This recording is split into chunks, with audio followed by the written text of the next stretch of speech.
something very special. Well, we just came out to the commercial market. We've been stuck with the government and army sector for over 26 years, since 1991. Now we are introducing NADP technology. So people might think, what is NADP technology? They might wonder, like, is this real? Is this real? Yes, we have a pattern on it now. So, you're not perfect, and so does the security measures. I know a lot of security measures are there, and they're evolving every single day, but yet, hacking attacks are also evolving. Their technologies are sometimes faster than us. That's why we have to keep updated. That's why we are at least this safe. But we don't have a cyber safety yet. Cyber security and a safety is a total different matter of fact. So we do want to give you the cyber safety. So as I explained, we're a Korean company established in 1991. We're the first Korean company to build the local cybersecurity devices at 1991. And we've been in the army and a private and those government sectors over 26 years, but we decided to come up to the commercial market. So I was thinking, how can we be safe? How? Does anybody agree? Nope? Yeah, we need a computer. See, I'm holding an iPad here. So, I was thinking, so then where does the hacking begin? Hacking begins from IP address, MAC address, accounts, username, password, whatever that shows identification or the location of a computer or a target. I know there are a lot of security measures, but they still have an IP address. So I was thinking, what if we get rid of all of those? Yeah, all my employees and engineers thought I was crazy. Nobody think it wouldn't work. It would. I mean, you guys are all professionals here. How to communicate without IP address? Yeah, everybody thought I was a liar or either a crazy person. So, we did it. We did it. We made the security device that does not have an IP address, MAC address, or any ports or any accounts.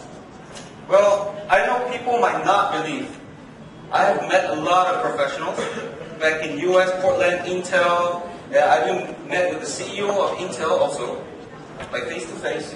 I met a lot of intelligence services. They couldn't believe. Of course they're professionals.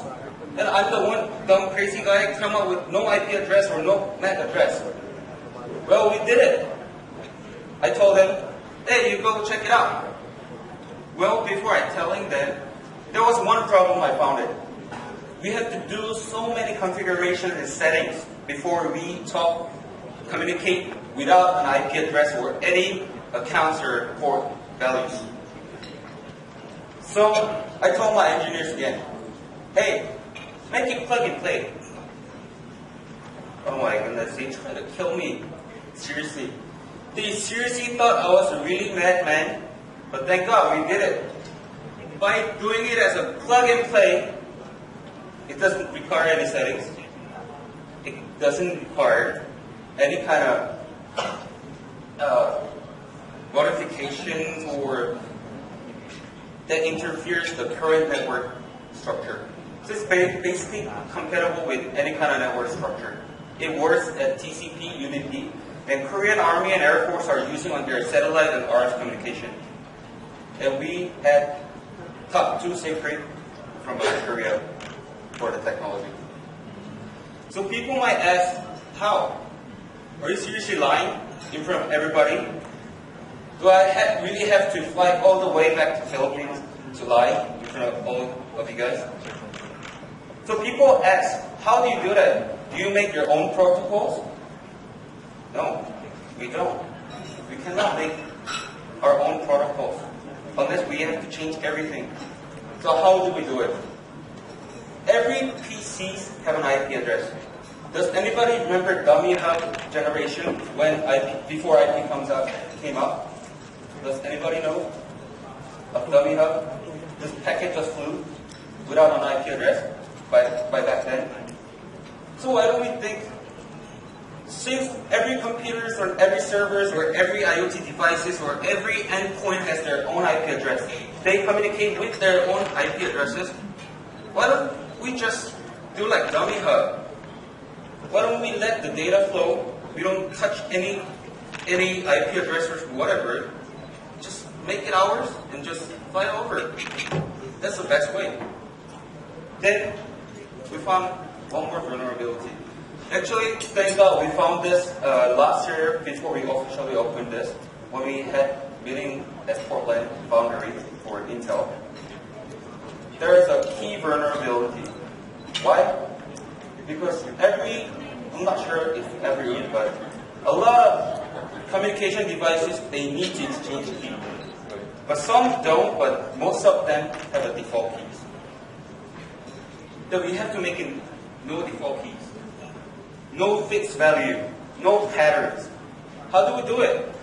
Well, we already did with getting rid of IP address accounts and also settings. Why don't we do it? Yes, we did it. And you can check on our booth. We have a pattern on that as well. So we did random key exchange without an IP address. And we don't need to have a session time for key exchange. It just go 100% live. When the data flows, it just flows. And this guy, I'm not pretty sure if you guys are familiar with him, but he's a Chang Park. He's the one who won the DEF CON back in the US, the hacking contest, as a first place with his hacking team, C Park. I think you guys can search and you can find him. But he actually is a consultant of cybersecurity back in Korea for Korean police.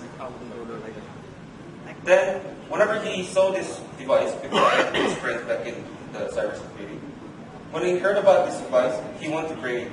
He wanted to try it out. Okay, go ahead. He said, oh, I will only need 1 day. My whole team is here. Okay, go ahead.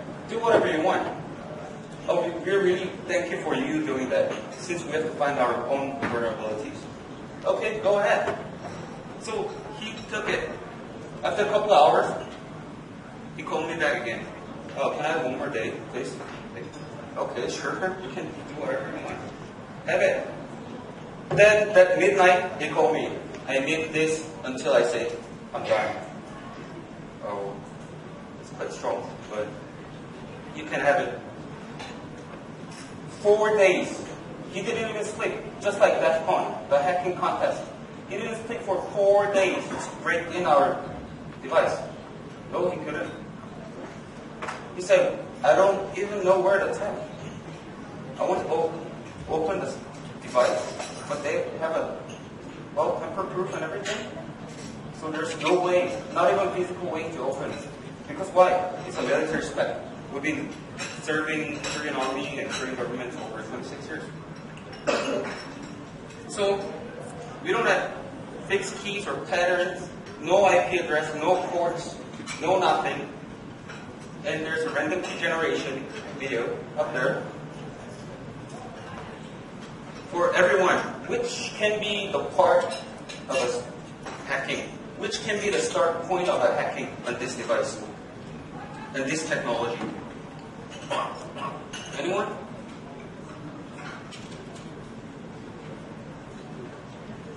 Okay, then I'll go to the next page. So here's a ghost walker. This is a first device we ever made with this technology, an ADP communication security device for commercial market. So this device right here, as I said, is invisible because it does not have an IP address. Of course, somebody thinks it's hiding an IP address of a computer. Well, somehow it's right. But since this device does not have an IP, when the other person who is not using this device won't be able to see it. It's a peer-to-peer communication, and you can simultaneously talk one to more than like 10, 20, 100 ghosts at once. And it has a complete plug-and-play.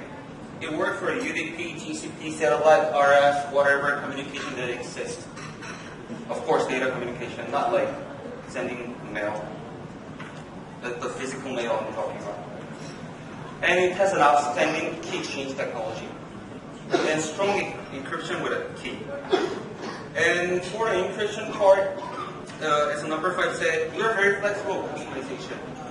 Our clients doesn't want us to put the algorithm. They want to put their own algorithm. They want to put their own keys if they want, because they can do as a key hierarchy system. Well, that's all your choice. Once this box, this ghost Walter is out of my hand, it's your baby. Go ahead. You can take care of your baby for a whole life. So, simple to understand is logical and physical network separation device. Just like peer-to-peer, but what is different with VPN or network leasing or physical or logical network separation?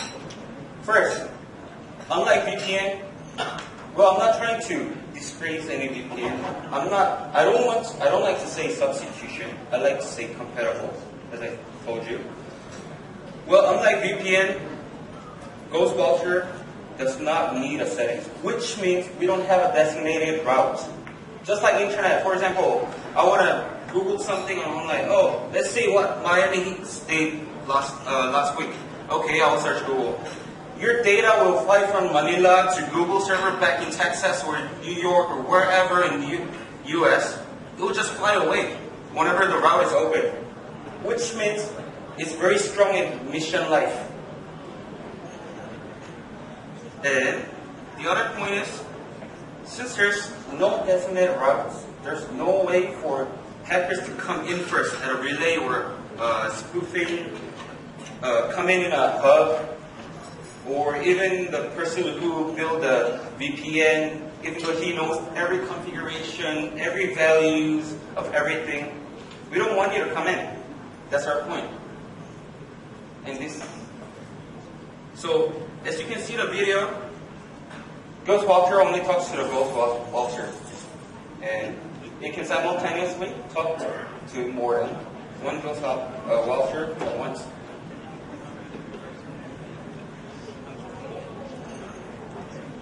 So I'll go with a VPN port. So, what if the hacker knows an IP address? Yeah, they can attack. They can attack the device itself. They can attack the computer itself. Hacker knows the IP address of a computer. Where to go? Where to attack? Well, I know you guys are skeptical because you guys are professional. I understand. I do understand. I've met a lot of professionals, MIT, hacker teams, and everyone, but they're very skeptical until they see it.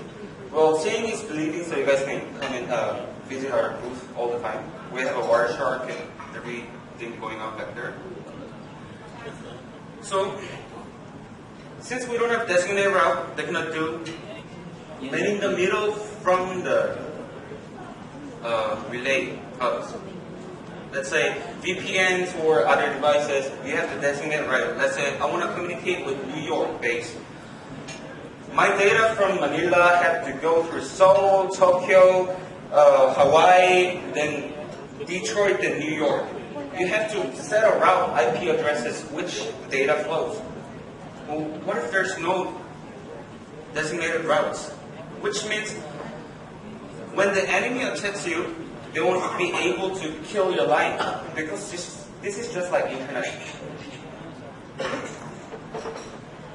So it's just very simple. It's plug and play at each end of where you want to talk, for servers or the endpoint of clients. It can be applied to Boeing's aircraft or their government areas they're already using, and smart cars that are coming out right now, and CCTV, IP cameras. Everybody knows this very weak. So our motto is, I can tell you my Gmail ID and username and password, but only I can enter it. I can access it. Everybody knows the same detail, but only me. Only I'm the one who have to look at that. That's our motto. So it's just plug and play on any kind of network. I think that's a quite mind blow, or maybe still skeptical. Is there any questions?